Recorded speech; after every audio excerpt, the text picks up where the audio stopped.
Hey guys, so today I'm going to show you my homemade crossbow, and I made this about 6 months ago, and it's just been sitting on my deck for a while.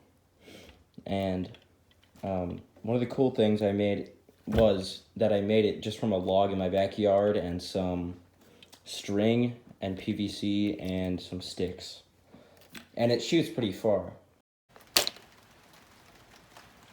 but not far enough for me. So today I'm gonna be replacing the string with this plastic string that I found. I already made a bow with it, and it shoots much farther than regular string bows. So here's the mechanism. There's actually two different ones. This was my first one. It's really simple. You pull the string back, and then you rest it on this. But it's flawed because you have to push this up the right amount. Like, that's way too much. And it can come out entirely too. And then the second one was much better, and I noticed that it wasn't shooting that far with just this mechanism because it wasn't that far back, so the string couldn't come that far back. So I replaced it with this, and I just got this one piece at Lowe's. It's a pull pin, so it's meant for like pulling stuff. And I was originally gonna try to pull it out. Like, it used to be straight, and I was gonna try to pull it out, but when it's all the way drawn all the way back here, it's really, really hard to, and I couldn't. So I thought of this rotating mechanism where I drilled a hole in there, and then I stuck it in, or I took this off, and I bent this just with a hammer on a cinder block. It didn't take very long. And it doesn't need to be a certain angle, it just needs to be able to hold a string under there. And then when you turn it, when you get about there, the string will, because it's under so much pressure, it'll automatically push it forward, like that. And it'll go over this, and then onto here, and then shoot the bolt. So it's worked every time, and I'm confident in it. And you want to drill the hole a little bit smaller than the pin, just so it doesn't rotate on its own. Like, I have this good rotation. It doesn't just shoot on its own. That would be really bad. That would be if the hole was too big, and then it's not too hard to turn. So you gotta find the middle point a little bit. But I really like this lock. It's much easier to make than this. I would not recommend making this. Another bad thing about this is you have to hold it out, and then you let go, instead of like with a real crossbow, you pull on it. You would be pulling on this. You just have to let go, and then it triggers it. But if you don't have any supplies, you can make this. I just drilled a lot of holes, and then I took a saw and then connected them. And then I put a little nail in there to hold this. And it just, you draw it back to here, and then you just let go, and it automatically fires. I also added this little ammo pouch, but that's totally optional. Depending on the type of ammo you're gonna be shooting, this shoots pencils really well, but I've been using these small sticks with some duct tape on them. They work fine too. And I've been experimenting with, like, this is thicker, much thicker than this, and they both work pretty well. Just the one rule is the smaller the bolt, the more powerful it's gonna be, and the farther it's gonna fly. So just remember that. These used to be really big. I used to have them almost twice the size, and they weren't flying very far, and so I decreased it, and they flew so much farther. It's less weight. So this bow is actually just PVC. I had broken a lot of PVC. This has taken maybe 3 or 4 tries to perfect, and what I ended up doing was, so I drilled a notch into here, into the wooden base, and so it was kind of concave. And then I stuck this in, and then I put wet sticks, like that could fit in the PVC inside it, all the way. Especially here, this is the main length that you need to put them in. And then you can do them down here too, it helps. But they need to be, well, not wet, but alive. So you can't just put dead sticks in there or they'll just crack. And I know these have died by now, but it's fine. It still works very well. And then I just drilled holes for these connectors, and then I just threaded the string through and then back up. And I'll show you how to do that in a second when I take it off, but it's fairly simple, and I've never had an issue where the string breaks. The only time the string would break is if this center part gets worn down. So whenever I see it getting worn down, I just duct tape it a little bit, and that's fine. Yeah, the bolts don't have notches in them. I know they would fly a lot farther, but this is pretty rudimentary, as you can see. It's like mostly duct tape. And so they don't have a notch, so they just get pushed along and then out there. And then this, it doesn't have a sight, but these are just rails, kind of, and they just guide it along. You set the thing in here, and then it just fires. But one of the things I don't really like about this is it can fall out if you're not careful with it. The bolt can. And I know how to perfect this or make it better, but I don't really care enough to make another one or tear this one apart. I just want to replace the string because it works fine now. And I'm not going to be using it in a like combat situation or anything.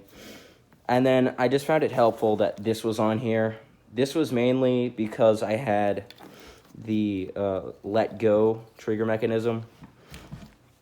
And so I could just rest it on my shoulder, put one hand here, and then use my other hand here.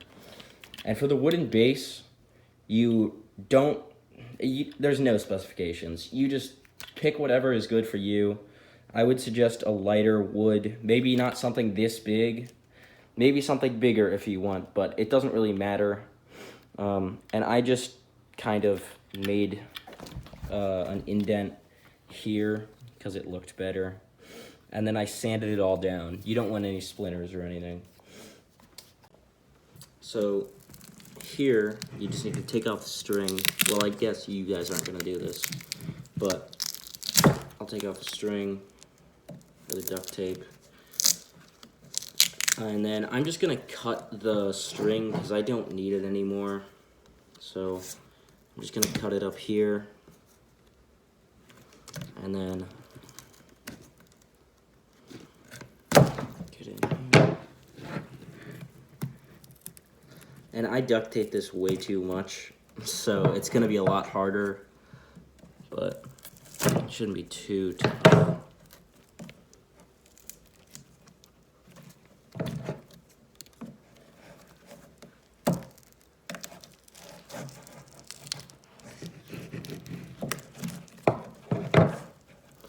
And then here you can see how I threaded it. So I went in one of these holes, and then I went through it, and then came out the other way, here. And then I took a saw and then made an indent right here on both sides. And then I threaded it through there, so when you pull on it, it doesn't like slide out or anything. And that works really well. And then I tied the string up here and went around to the other side and then tied it there. So here's the string that I'm going to be using, and you want to measure out a little bit more than the length of your bow, so you have extra to tie knots. You don't want to run out. I've done that before. Then you have to restart. So I would say about that much.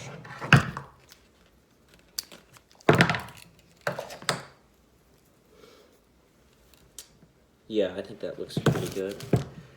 And then, so you go in the first hole. Sometimes it's a little tough to get in there. Okay, come out, and then over these ridges. And then you just tie it normally. You can do special knots, but I don't know any of those. I'm sure there's a special knot that would work better than this, but this has worked fine for me. It's never broken. And then you at least want to do a triple knot if you can, if you have enough. Always make sure you have more than you need. So that's a double knot.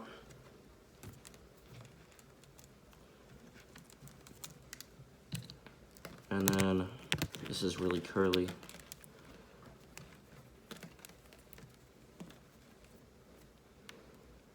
I'm sure there's better materials to make the string out of, but this is just what I could get at Lowe's. And in my experience, this material has helped a lot in distance. Okay, there's a triple knot. And then what I'm gonna do is I'm gonna take some duct tape and just hold it there. And pull, make sure it's tight and that it's in there, double check. And then I'm just gonna tape around here. So you got more duct tape. And you just want to make sure it can't go back through the hole. A couple layers should do.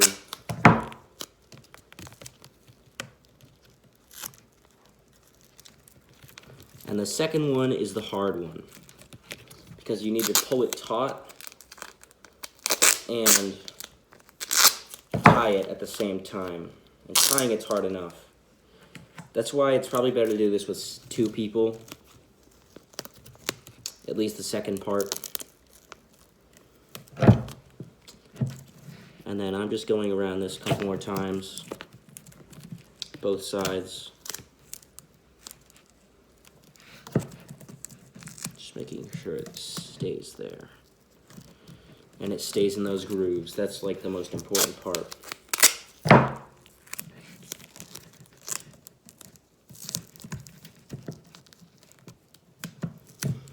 Okay, so once you have what you like, I'm just going to do one more.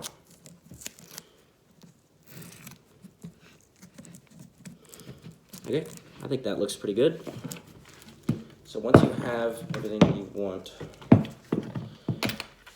the hard part about this is you need to bend this at the same time as you tie it, which is very hard with this material. So your bow needs to be bent at least a little bit when it's not drawn. So if you bend it, it has a lot more power automatically. So you don't have to, but it's highly recommended that you do.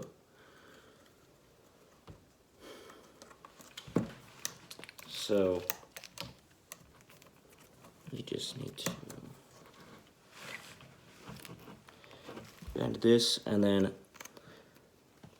come over, go through the groove.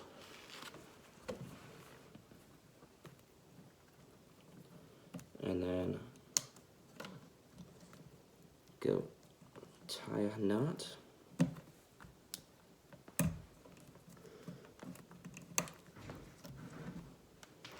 Crossbow, I got it tied to both ends, and then here's the lock. So hopefully this will be a lot more powerful. I'm just gonna turn it. Yeah, it's already a lot powerful.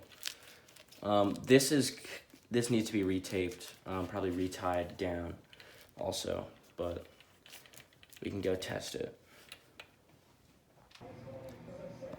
So I replaced the string and I tightened it a lot. So hopefully this works better. I think that's a lot more powerful.